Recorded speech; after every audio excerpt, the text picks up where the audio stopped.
अपने 2 साल के कार्यकाल पूरे होने के उपलक्ष्य में पाकिस्तान के वजीर आजम इमरान खान ने अल जजीरा को एक बेहद खास इंटरव्यू दिया।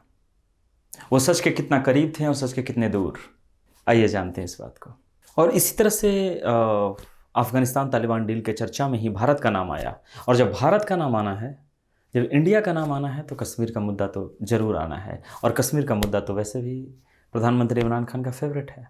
वो तो इस मुद्दे पर 3 बार यूएन में बोल चुके हैं और जिस देश में जाते हैं कश्मीर के मुद्दे पर ही बात करते हैं। You've been saying basically that you are always open to dialogue with the Indians to end the issues that you've been having with it for many, many decades, particularly the issue of Jammu and Kashmir. Now, it's been now a year since the Indians decided to revoke the special designation of the region, effectively annexing Jammu and Kashmir. Do you have any hopes that with Narendra Modi you can sort it out? Hashim के सवाल के जवाब में प्रधानमंत्री ने direct Narendra Modi पर निशाना साधा और कहा कि नरेंद्र मोदी एक एक्सट्रीमिस्ट हिंदुइज्म को रिप्रेजेंट करते हैं। हिंदू एक्सट्रीमिस्ट एक रूल है इंडिया में, आरएसएस द्वारा रन की जा रही है। आरएसएस एक टेररिस्ट ऑर्गेनाइजेशन है। इस तरह की बातें की उन्होंने, और इस बातों से उन्होंने कहा कि मैं पीस करना चाहता हूँ लेकिन इंडिया नहीं करना चाहता। अभी यहाँ पर मैं ये कहना चाहूँगा कि ठीक है, चलिए मान लेता हूँ, यदि मैं प्रधानमंत्री की बात मान लेते हैं कि इंडिया में एक्सट्रीमिस्ट हिंदुइज्म है, पता नहीं कहाँ तक सच है, क्योंकि धर्म के आधार पर यहाँ किसी भी तरह का भेदभाव नहीं होता, कॉन्स्टिट्यूशन में हो, लॉ में हो या पॉलिसीज में हो। यदि बाहर के देशों से बात करते हैं, गल्फ के 12 इस्लामिक देशों के साथ अच्छे संबंध बनाए हैं। एक अच्छे टर्म्स हैं। इंपोर्ट एंड एक्सपोर्ट का बिजनेस पिछले 4 सालों में काफ़ी तेज़ी से बढ़ा है। But don't you see that Pakistan itself should understand that they cannot continue as a country to see themselves as the victim forever? And just I'll give you a hint here. You've been trying to rally international support. The United Nations Security Council met 3 times about Kashmir. Absolutely no strong sign of solidarity with your country. All symbolic gestures. Don't you feel like you've been abandoned by Western allies?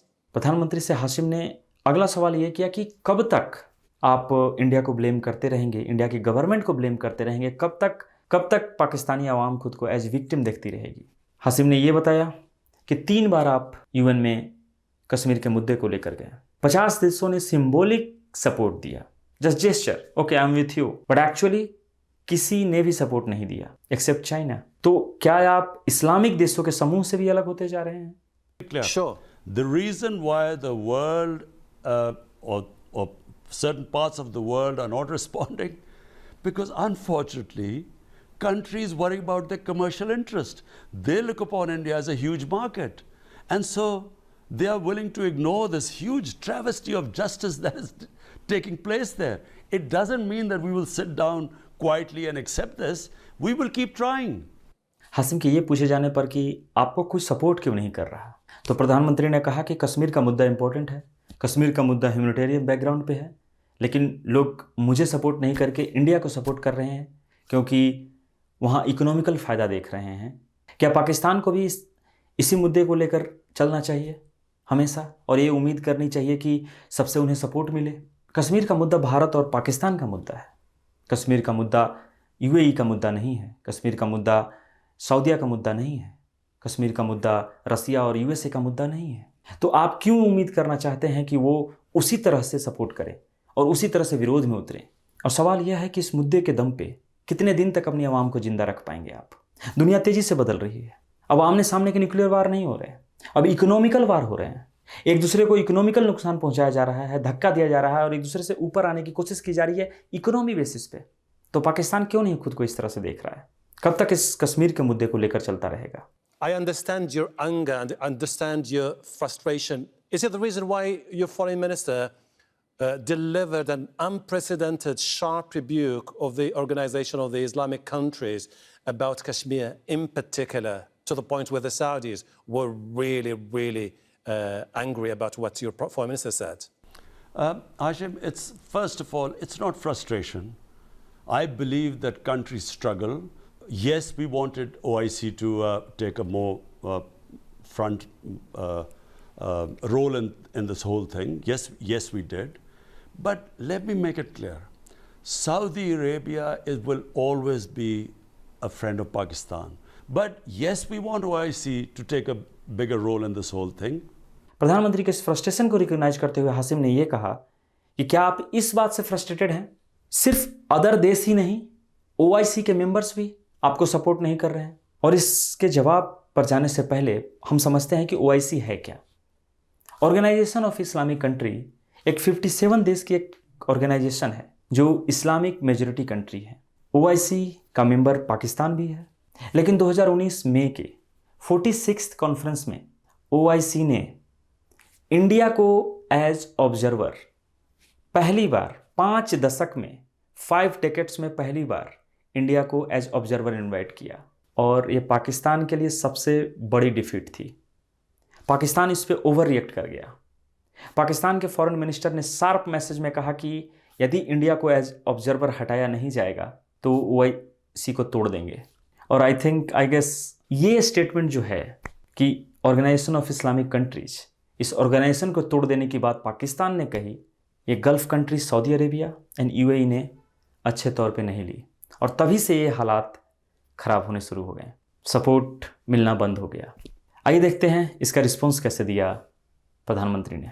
Of normalization of ties between the United Arab Emirates and Israel, which the Americans said is a breakthrough in the region, and they're looking forward to see many Arab and Muslim nations follow through. What's your take as Prime Minister of Pakistan? Hashim का सवाल पाकिस्तान के घरेलू मुद्दों से उठकर अफगानिस्तान की तरफ गया, देन भारत और पाकिस्तान के रिश्ते की तरफ, उसके बाद भारत पाकिस्तान और गल्फ के रिश्तों की तरफ बढ़ा। हाल में हुए यूएई और इजराइल के बीच ऐतिहासिक डील के बारे में प्रधानमंत्री इमरान खान की राय जाननी चाहिए, और इस राय के जवाब में प्रधानमंत्री ने यह कहा कि ये जो डील है, ये डील से वो सेटिस्फाई नहीं है। आज इजराइल एक मजबूत कंट्री है, वो फ़िलिस्तीन का शोषण कर रहा है, लेकिन उसे फ़िलिस्तीन को छोड़ना होगा।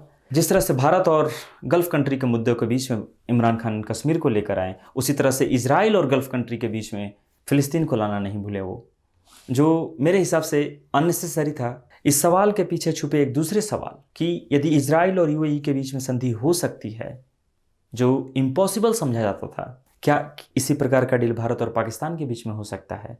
प्रधानमंत्री इमरान खान नहीं समझ पाए इस सवाल को, और वो मुद्दे को फ़िलिस्तीन के एंगल से, फ़िलिस्तीन के पर्सपेक्टिव से ही उलझाए रखा।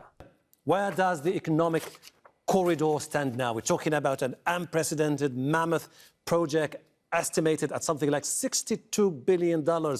Many are hoping this is good, something that could change the face of your country. You've been skeptical about some aspects of it. You wanted to renegotiate some aspects of the deal with the Chinese. Has that been reworked with the Chinese counterpart? Hashim के द्वारा पूछा गया अगला महत्वपूर्ण सवाल है China को लेकर, सीपैक को लेकर, और उन्होंने सीपैक को लेकर उन्होंने कहा कि क्या आप सीपैक से खुश हैं? क्या आप सीपैक के साथ काम कर रहे हैं? क्या आपने जो डील साइन की है, जो आपका कन्वर्सेशन है, क्या चाइना के साथ जो आपका कन्वर्सेशन है, क्या सही मायने में चल रहा है? इस पर डिफेंसिव होते हुए प्रधानमंत्री ने कहा कि मैंने कब कहा कि मैं खुश नहीं हूँ। इस पर तुरंत हासिम ने कहा कि आपने कैंपेन में इस बात की चर्चा की थी। और एक्चुअली यदि हम इमरान खान के कैंपेन्स को देखें तो उन्होंने सीपैक को एक नेगेटिव एस्पेक्ट्स में दिखाया था कि किस तरह से सीपैक से नवाज शरीफ की गवर्नमेंट फ़ायदा उठा रही है। वहीं सत्ता में आते ही प्रधानमंत्री ने सीपैक को रोक दिया था और फिर से उन्होंने चालू किया है। For us, the way we look at it from Pakistan, our future, economic future is now linked to China. और उन्होंने इस बात के दौरान एक स्टेटमेंट दिया कि China is future of Pakistan. I think ये जो स्टेटमेंट है अपने आप में एक बहुत ही बड़ा स्टेटमेंट है, लेकिन एक स्लेव मेंटलिटी को रिप्रेजेंट करता है। कि क्या आप इस स्टेटमेंट से ये साबित करना चाहेंगे कि जबकि उन्होंने स्टेटमेंट में कहा है कि इकोनॉमिकल फ्यूचर जो है वो चाइना पर बेस्ड है, पाकिस्तान का इकोनॉमिकल फ्यूचर जो है वो चाइना पर बेस्ड है, अब ये स्टेटमेंट जो है पाकिस्तानी अवाम को कितना ठेस पहुंचा सकती है? क्या आप एक इंडिपेंडेंट राष्ट्र नहीं हैं? क्या आप बीमार हैं? क्या आप बैसाखी पे चल रहे हैं कि आपको सहारे की ज़रूरत है? क्या पूरा पाकिस्तान जो है चाइना के डेवलपमेंट और चाइना की सोच पर डिपेंडेंट है? यदि चाइना चाहेगा तो पाकिस्तान डेवलप होगा या नहीं होगा? मुझे लगता है कि ये जो स्टेटमेंट है वो बहुत ही गैर जिम्मेवाराना है। एक सुप्रीम लीडर को, जिसकी तरफ लोग उम्मीद से देख रहे हैं, उन्हें इस तरह का स्टेटमेंट नहीं देना चाहिए। When you say China is our future, Are you hinting that you are resetting ties with the United States of America, which has been your ally in the 80s and the 90s, and which has always been critical of the deal with China, saying that it could just put you in a debt trap? Why does it have to be either or? जब प्रधानमंत्री इमरान खान ने ये कहा कि China ही future है, इस पर हासिम ने उस पर जवाब मांगा कि यदि चाइना फ्यूचर है तो क्या आप अपने रिलेशन जो है यूएस से बिगाड़ रहे हैं। इसके जवाब में उन्होंने कहा कि हमें चूज करने की क्या ज़रूरत है, हम दोनों के साथ क्यों नहीं रह सकते। लेकिन मिस्टर प्राइम मिनिस्टर, पाकिस्तान इस हालात में नहीं है या इतना मजबूत नहीं है कि आप चूज कर सके कि हम दोनों के साथ रह सकें। आज चाइना और अमेरिका के बीच में ट्रेड वार चल रहा है, इधर आप चाइना के साथ हैं या अमेरिका के साथ हैं।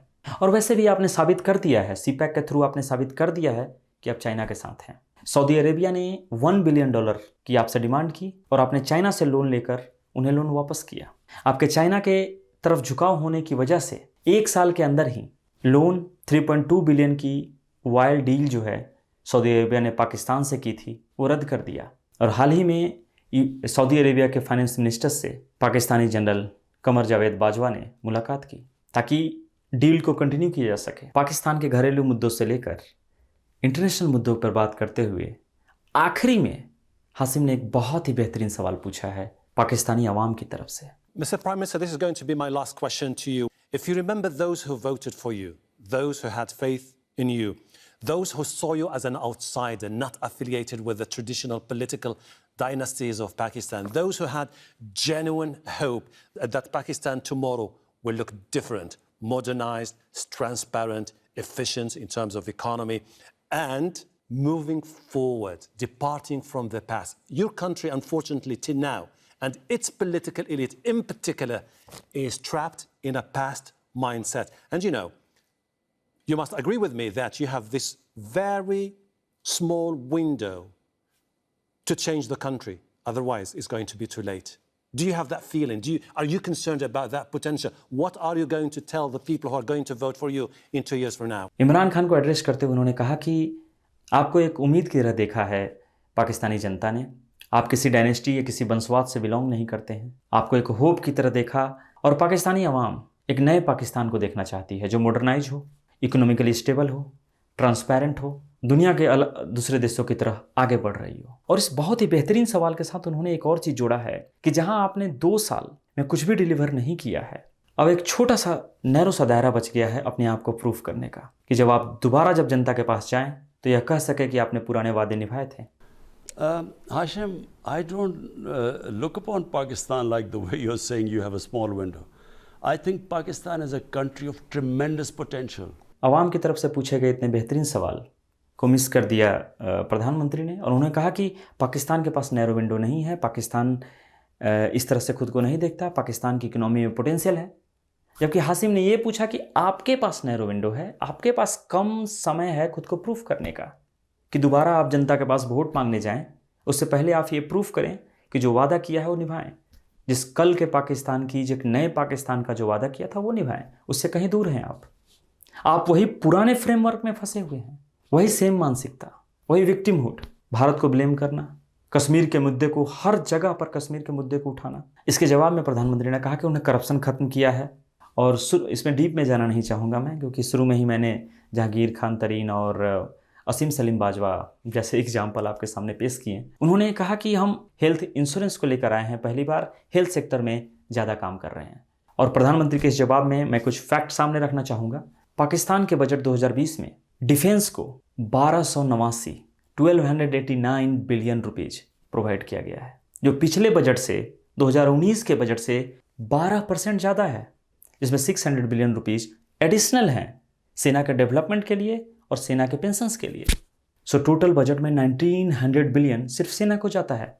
अपने आखिरी सवाल के जवाब में जहां इमरान खान इस बात पर जोर दे रहे थे कि वो हेल्थ सेक्टर में उन्होंने ज़्यादा काम किया है, हेल्थ सेक्टर में मात्र 25 अरब रुपए का बजट रखा गया, जो रक्षा बजट का 2% भी नहीं है। आप प्रायोरिटी समझ सकते हैं कि इमरान खान की गवर्नमेंट किस सेक्टर को प्रायोरिटी दे रही है। एजुकेशन में भी वही हाल है, अदर बेसिक सुविधाओं में भी इसी तरह के कम बजट रखे गए हैं। और इसके साथ साथ 200 अरब का एडिशनल टैक्स पाकिस्तानी अवाम पे इम्पोज किया गया है। हाशिम के 8 सवाल और वज़ीर आज़म इमरान खान के जवाब की एनालिसिस यहीं पे ख़त्म करता हूँ मैं। अब आने वाला समय ही बताएगा कि इमरान खान किस दिशा की ओर पाकिस्तान को ले जाते हैं। यदि आपको मेरा ये वीडियो अच्छा लगा, रिसर्च वर्क अच्छा लगा, तो प्लीज़ लाइक करें, सब्सक्राइब करें, कमेंट करें। कमेंट बॉक्स में आप बताएं कि मुझे और क्या इम्प्रूव करने की ज़रूरत है। अपनी राय दे सकते हैं। मैं इस तरह के सेगमेंट, इंटरव्यू और स्पीचेज हों, इसे लेकर आता रहूँगा। इन पर एनालिसिस लेकर आता रहूँगा, नए सेगमेंट्स जोड़ता रहूँगा। मुझे यूँ ही आपका समर्थन मिलता रहे, यूँ ही आपका सपोर्ट मिलता रहे। Thank you so much.